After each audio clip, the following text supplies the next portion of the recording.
आज विशेष रूप से टपरीवास समाज के लोग जो हैं, जिसमें अनेक ऐसी जातियां हैं जिसको राजनीतिक तौर पे हमेशा अनदेखी हुई, अगर इस समाज को किसी ने ताकत दी, इस समाज के लोगों को किसी ने राजनीतिक रूप से कहीं उनकी पहचान बनाने का काम किया, तो चौधरी ओम प्रकाश चौटाला जी ने ज्ञानचंद जी ओड को टिकट दे करके विधानसभा का सदस्य बनाया। इन लोगों का शोषण कांग्रेस पार्टी बहुत लंबे समय से कर रही थी। कांग्रेस के लोग इनको समझबाग दिखा करके कहीं अपने साथ जोड़े रखना चाहती थी।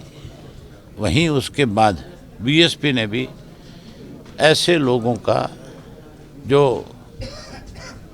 गरीब तबके के लोग थे उनको ये कह करके कि भी देश के राज में आपकी हिस्सेदारी कराएंगे, हिस्सेदारी कराने की बजाय इनका शोषण होता था। इनके जुम्मे इस तरह की जिम्मेवारियां लगती थी कि आप जाओ पैसा इकट्ठा करो, आप जो पढ़े लिखे बच्चे हैं उनको पार्टी के साथ जोड़ो।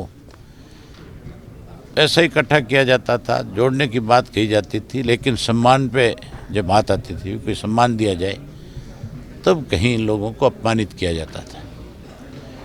मेरे साथ इन लोगों ने 10-12 महीने काम किया और जब हमने मिलकर के इस प्रदेश के अंदर SYL के मुद्दे पे एक लड़ाई लड़ी और जिस ढंग से हम दोनों पार्टियों ने मिलकर के इसको एक अच्छा लोगों में मैसेज दिया, और उसी का नतीजा है कि पहले बीएसपी की पूरी unit Indian National Lokdal party में शामिल हुई और आज जो वामशेप, उस वक़्त जो वामशेप के लोग मेरे साथ काम कर रहे थे, आज उन्होंने भी पूरी बीएसपी को छोड़ करके इंडियन नेशनल लोकदल पार्टी में आस्था व्यक्त करी है।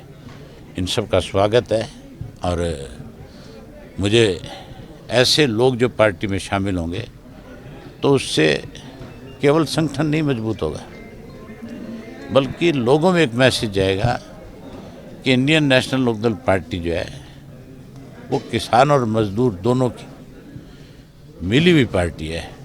जब ये दोनों बिरादरी मिल जाएंगी, जब ये दोनों आपस में इकट्ठे हो जाएंगे, तो फिर कोई कितनी भी बड़ी ताकत इस प्रदेश की होगी वो इसको सत्ता में आने से रोक नहीं सकेगी।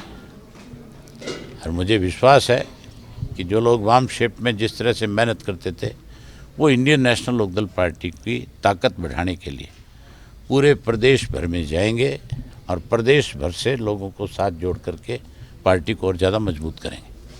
भाई साहब, ओपी धनखड़ का बयान था कि देश की अर्थव्यवस्था सुधारने के लिए महंगाई बहुत जरूरी है। 5 वर्ष मिनिस्टर रहा, हमने कैटवॉक करते हुए मॉडल्स को देखा था। इसने तो पैसे ठगने के लिए, सरकारी पैसे पे डाका डालने के लिए पशुओं की कैटवॉक कराई थी, मेले लगाता था, मेलों के नाम पे पैसे खाता था। उससे पूछो तो श्री कि तू कहता है महंगाई जरूरी है, इस देश के अंदर तुम सत्ता में जब आए थे तब ये कह के आए थे क्या कि हम महंगाई बढ़ाएंगे? तब तो लोगों के सामने 15-15 लाख रुपए की बात करते थे। अच्छी बात है, इस तरह की स्टेटमेंट अगर उसकी और आए 2-4, तो फिर कोई बीजेपी के पक्ष में कहीं आज भी छोटा मोटा 4 व्यक्ति खड़े थे, वो भी फिर इनसे अपने आप दूरी बना लेंगे। भारतीय जनता पार्टी के नेताओं का लगातार विरोध हो रहा है। कल कंवरपाल गुर्जर का सिरसा में विरोध हुआ, वहीं राज्यसभा सांसद रामचंद्र जांगड़ा का महम में विरोध हुआ और डिप्टी सीएम के घर पे भी रात को लोगों ने आधी रात को नारे लगाई।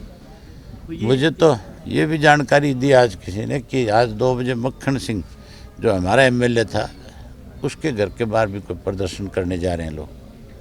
मक्खन सिंह आज Indian National Lokdal party join कर ले, आज बीजेपी को छोड़ दे, लोग स्वागत करेंगे, ना कि विरोध करेंगे। ये तो कुछ लोग अपनी पहचान जिनकी कहीं नहीं थी, जिनकी हमने पहचान बनाई, वो भूल जाते हैं बेचारे कि भी हमारी कोई अपनी हैसियत है, हमारी कोई अपनी ताकत है। अब तो ये अपने घर से बाहर कहीं कोई सब्जी लेने भी नहीं जा सकता। ये हालत है इनकी। शिक्षा मंत्री ने कहा है जी कि गांव में जाकर के लोगों को समझाएं कि कानून किसानों के हक में है। तू तो आधी रात को आकर के दारू के ठेके में बैठ के लोगों को समझा रहा है पार्टी वालों को। अब तो और जगह ही नहीं बची इनके पास है कहीं मीटिंग करने की, शराब के ठेकों में बैठ के मीटिंग करे हैं।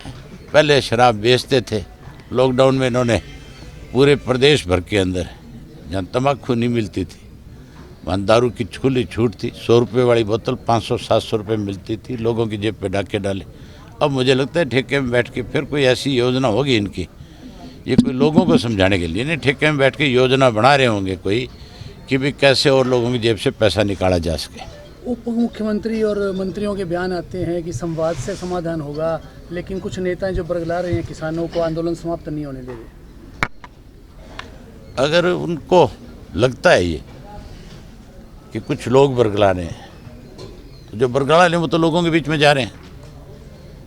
तुम जो है ये कह कर के आए थे सत्ता में कि हम किसान के बहुत बड़े हितैषी हैं, चौधरी देवीलाल की नीतियों को लागू करेंगे।